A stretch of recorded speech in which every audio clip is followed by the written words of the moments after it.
loi de finances pour 2015, soit 34 000 agents supplémentaires en 5 ans, représentant une augmentation cumulée des effectifs de 49%.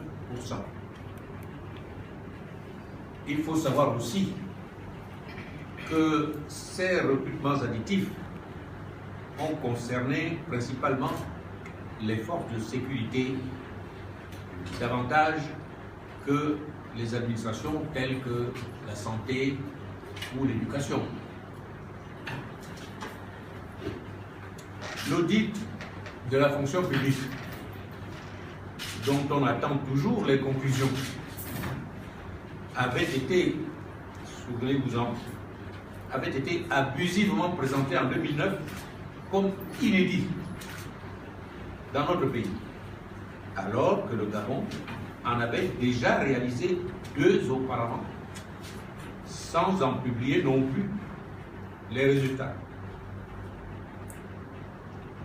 L'objectif proclamé par le pouvoir en annonçant cet audit était, je cite, le souci d'une nouvelle gouvernance privilégiant la compétence, le mérite et l'excellence, et en vue d'une meilleure efficacité de la dépense publique. Fin de citation. Nous étions loin d'imaginer que le résultat, 5 années plus tard, serait celui que nous constatons. Ainsi donc, les 1739 milliards de francs CFA de ressources propres du budget de l'État ne pourront pas suffire à absorber les 1770 milliards de francs CFA de dépenses obligatoires que constitue le service de la dette pour 933,5 milliards de francs CFA, les salaires et rémunérations pour 837 milliards de francs CFA.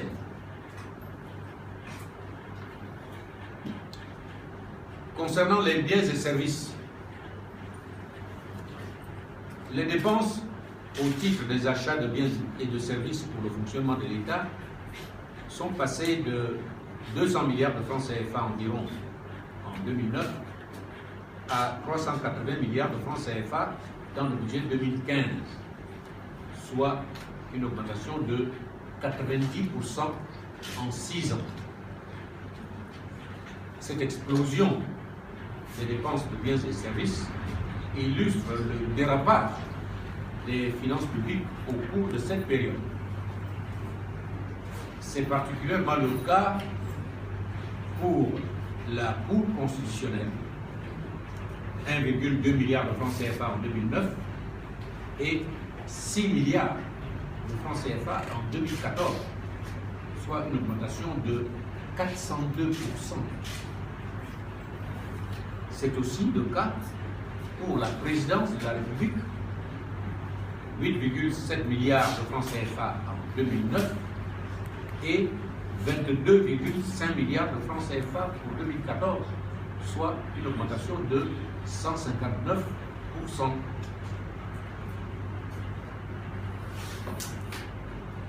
Concernant les transferts et interventions, alors que leur montant était de 213 milliards de francs CFA en 2009, les dépenses au titre des transferts et interventions, donc des subventions publiques, représentent 423,6 milliards de francs CFA dans le budget 2015. Le montant de cette catégorie de dépenses aura lui aussi plus que doublé en 6 ans. Cette explosion des dépenses de transferts et interventions résulte principalement du coût des subventions aux agences, les fameuses agences, dans le budget de l'État. Face à cette situation, le gouvernement a annoncé le 29 janvier 2015 diverses mesures dont bien des aspects apparaissent contestables, insuffisants, et ne remettent pas en cause, en tout cas, les orientations politiques qui sont à la base des difficultés actuelles. On peut dire ainsi que le pouvoir ne prend pas la mesure réelle de la situation dans laquelle il a plongé le pays par ses mauvais choix et la gabegie financière dont il fait un exercice quotidien.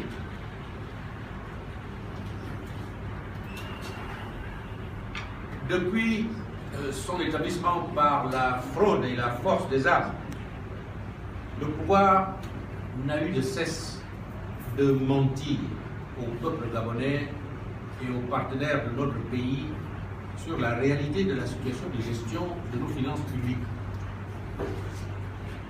Depuis de nombreuses années, le budget n'est plus une réalité, mais une virtualité.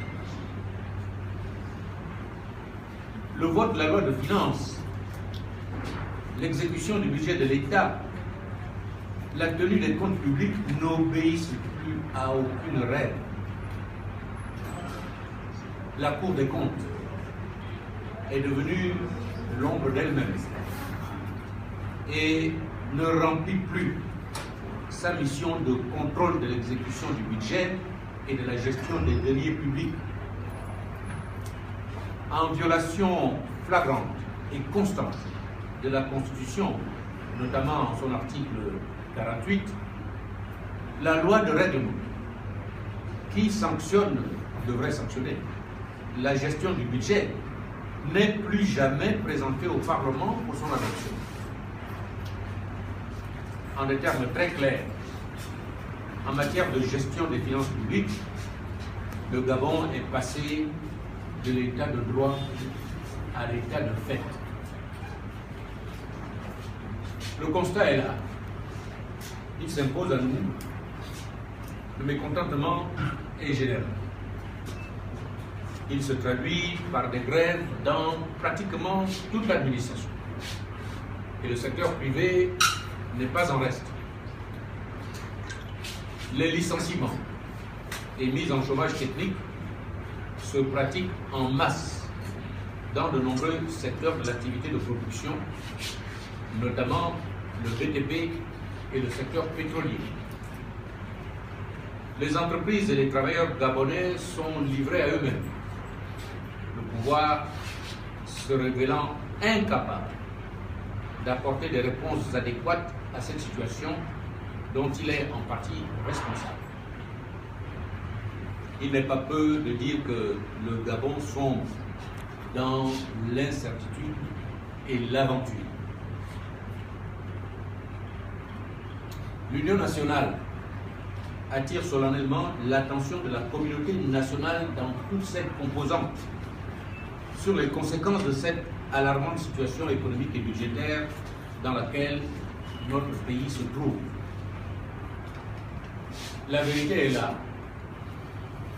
M. Ali Bongo a échoué et il doit en tirer les conséquences politiques qui s'imposent plutôt que de se murer dans une logique butée de conservation du pouvoir qui fait courir au Gabon un énorme risque d'implosion. La confiance est rompue avec le corps social. Les entreprises sont à la peine, désespèrent des promesses non tenues du gouvernement malgré leurs répétitions. Et les mesures proposées par celui-ci ne peuvent rassurer tant elles sont éloignées de la réalité.